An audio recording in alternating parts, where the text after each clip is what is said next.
இறை இயேசுவில் எனக்கு அன்பார்ந்தவர்களே, நம் ஜீவனுள்ள தேவனின் உயிருள்ள வார்த்தைகளை தினமும் கேட்பதன் மூலம் உங்களுக்கு நன்மையும் ஆசையும் உண்டாவதாக.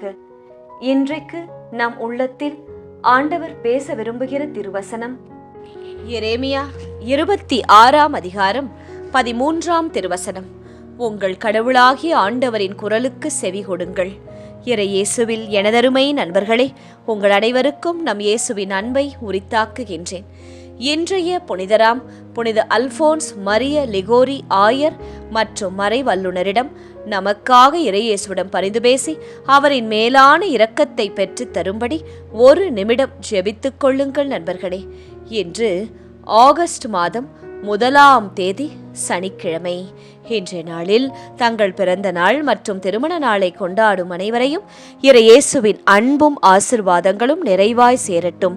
தங்களுக்கு நெருக்கமானவர்களின் பிரிவால் வாடும் நபர்களையும் இறையேசுவின் வியாகுல அன்னையின் ஆறுதல் போர்வையாய் மூடும்படியாய் மனமாற ஜெபிக்கின்றேன். நண்பர்களே, இன்று நாம் மற்றும் ஒரு புதிய மாதத்தை துவங்குகிறோம்.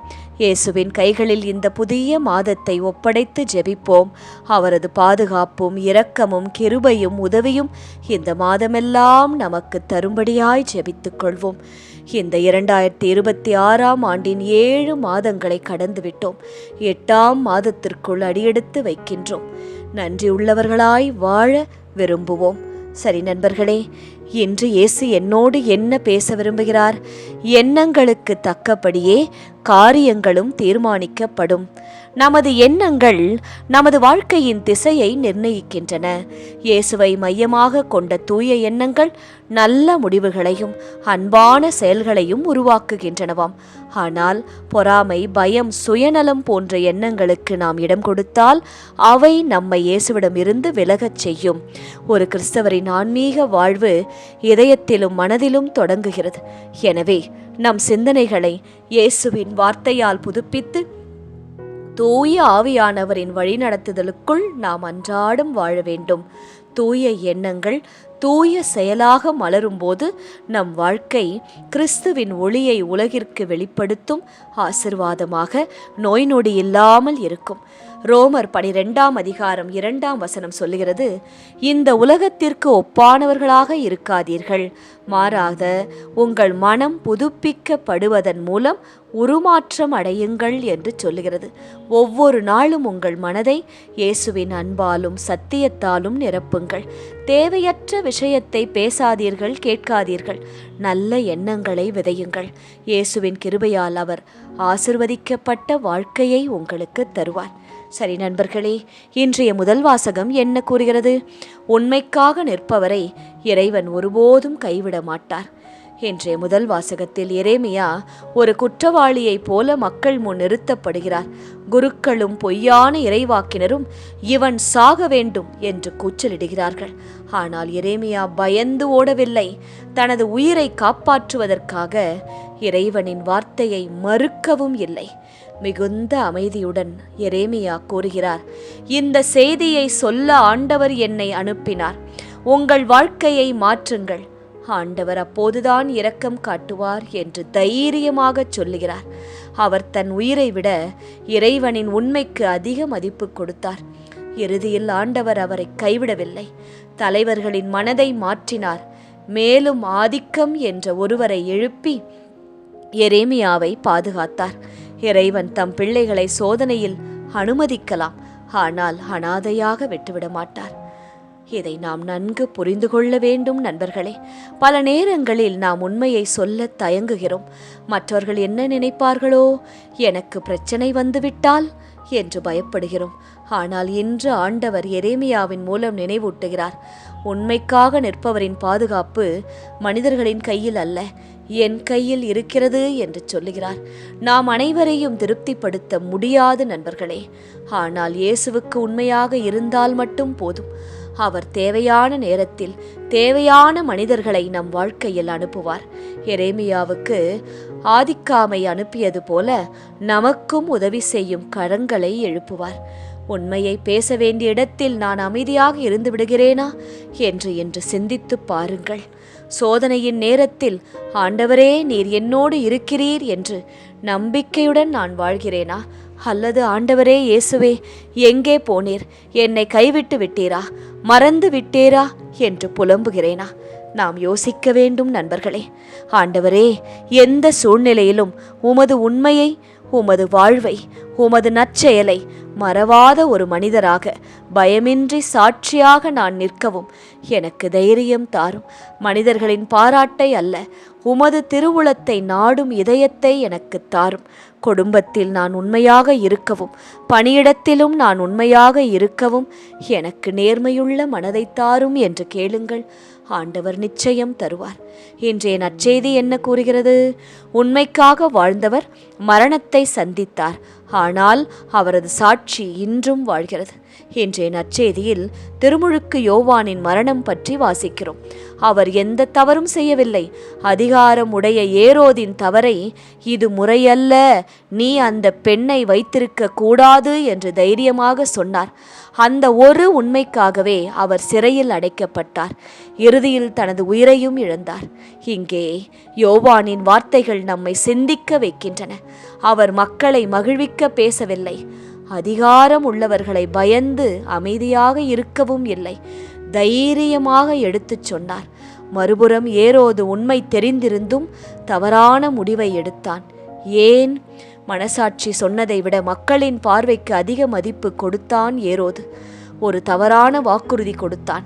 ஒரு தவறான பெருமைக்காக டான்ஸ் ஆடிய அந்த சின்ன பெண்ணின் இஷ்டத்தை நிறைவேற்றினான். யோவானின் தலையை வெட்டி அவள் கையில் கொடுத்தான். இது எவ்வளவு பெரிய தவறு பார்த்தீர்களா? இன்று பல நேரங்களில் நாமும் இதே நிலையை சந்திக்கிறோம். நண்பர்கள் தவறு செய்கிறார்கள் என்று தெரிந்தும், குடும்பத்தில் தவறு செய்கிறார்கள் என்று தெரிந்தும் சொன்னால் என்ன நினைப்பார்களோ என்று அமைதியாக இருந்து விடுகிறோம். சில நேரங்களில் அலுவலகத்தில், குடும்பத்தில், சமூகத்தில் உண்மையை பேச வேண்டிய தருணம் வரும்போது கூட அமைதியாக இருந்து விடுகிறோம். அப்படி இருக்கக்கூடாது நண்பர்களே. திருமுழுக்கு யோவானை போல நாம் தைரியமாக வாழ வேண்டும். உண்மைக்காக வாழ்வது சில நேரங்களில் சில விலையை உங்களிடம் கேட்கும். ஆனால் விட்டு கொடுக்காதீர்கள். தைரியமாக நில்லுங்கள். இயேசு உங்களை காப்பாற்றுவார். உங்கள் தேவைகளை சந்திப்பார். அந்த மனிதர்கள் முன்பாக உங்கள் பக்கம் நின்று உங்களுக்காக போரிட்டு உங்கள் உண்மையை வெளிக்கொண்டு வருவார். உங்களை உயர்த்தி வைப்பார். நண்பர்களே, அச்சம் வேண்டாம். உண்மையை பேச வேண்டிய இடத்தில் நான் பயந்து மௌனமாக இனி இருக்க மாட்டேன் என்று முடிவெடுங்கள். திருமுழுக்கு யோவான் உயிரை இழந்தார், ஆனால் தனது உண்மையை இழக்கவில்லை. தன் ஆன்மாவை காப்பாற்றிக் கொண்டார். ஆண்டவரே, மனிதர்களின் பாராட்டை விட உமது திருவுளத்தையே தேர்ந்தெடுக்கும் தைரியத்தை எனக்கு தாரும். எனக்கு சுற்றி உள்ள அனைவரும் கெட்டதை செய்தாலும், கையூட்டு வாங்கினாலும், ஏமாற்றினாலும், கெட்ட பழக்கங்களில் இருந்தாலும் நான் அப்படி இல்லாத ஒரு வாழ்வை வாழ எனக்கு அருள் செய்யும் என்று கேளுங்கள். நல்லதொரு சாட்சியாக வாழுங்கள். சரி நண்பர்களே, இன்றைய திருப்பாடல் வழி ஜெபிக்கலாமா? ஆண்டவரே இயேசுவே, புதிய மாதத்தை இன்று துவங்குகிறோம். இந்த மாதம் முழுவதையும் உமது அன்பான பொற்கரத்திற்குள் ஒப்படைக்கின்றோம். நீரே இந்த மாதம் முழுவதும் எங்கள் தேவைகளை சந்தித்து, நல்ல உடல் சுகம் தந்து, எங்கள் முன்னே நடந்து, எங்கள் கைபிடித்து நடத்தி, எங்களை காப்பாற்றி நடத்த வேண்டுமாய், வாழ்வு தர வேண்டுமாய் ஜெபிக்கின்றோம். இயேசுவே, எனது விண்ணப்பத்திற்கு கடவுளே பதில் மொழி தாரும். சேற்றில் நான் அமிழ்ந்து விடாதவாறு என்னை காத்தருளும். என்னை வெறுப்போரிடமிருந்து, ஆழ்கடலிலிருந்து என்னை விடுவித்தருளும். பெருவெள்ளம் என்னை அடித்து கொண்டு போகாதிருப்பதாக இந்த மாதம் முழுவதும் என்னோடு இருந்து காத்தருளும். படுகுழி வாய்திறந்து என்னை விழுங்கிக் கொள்ளாதபடி என்னை காத்தருளும். எளியேன், நான் சிறுமைப்பட்டவன், காயமுற்றவன். கடவுளே இயேசுவே, நீர் அருளும் மீட்பு எனக்கு பாதுகாப்பாய் இந்த மாதம் முழுவதும் இருப்பதாக. இயேசுவே, ஆண்டவரே, உமது பெயரை நான் பாடி புகழ்வேன். உமக்கு நன்றி செலுத்தி உம்மை மாட்சிப்படுத்துவேன். ஆண்டவரே, இந்த மாதம் முழுவதும் நீர் செய்த நன்மைகளை நினைத்து நான் நன்றியோடு வாழ கிருபை பாராட்டும். எளியோர் இதை கண்டு மகிழ்ச்சி அடைவார்கள். கடவுளை நாடி தேடுகிறீர்களே, உங்கள் உள்ளம் ஊக்கமடைவதாக. ஆம் இயேசுவே, உம்மிடம் ஒவ்வொரு நாளும் ஜெபிக்கும் என்னை கைவிட்டு விடாதேயும். என் உள்ளம் ஊக்கம் அடையும்படியாய் என்னை ஆசிர்வதித்தருளும். இந்த மாதத்திலே என்னை காப்பாற்றும். என்னை உயர்த்தி வையும் இயேசுவே. ஆண்டவரே இயேசுவே, ஏழைகளின் விண்ணப்பத்திற்கு இந்த மாதத்தில் செவிசாய்க்கும்படியாய் ஜெபிக்கின்றோம். சிறைப்பட்ட தம் மக்களை நீர் புறக்கணிப்பதில்லை.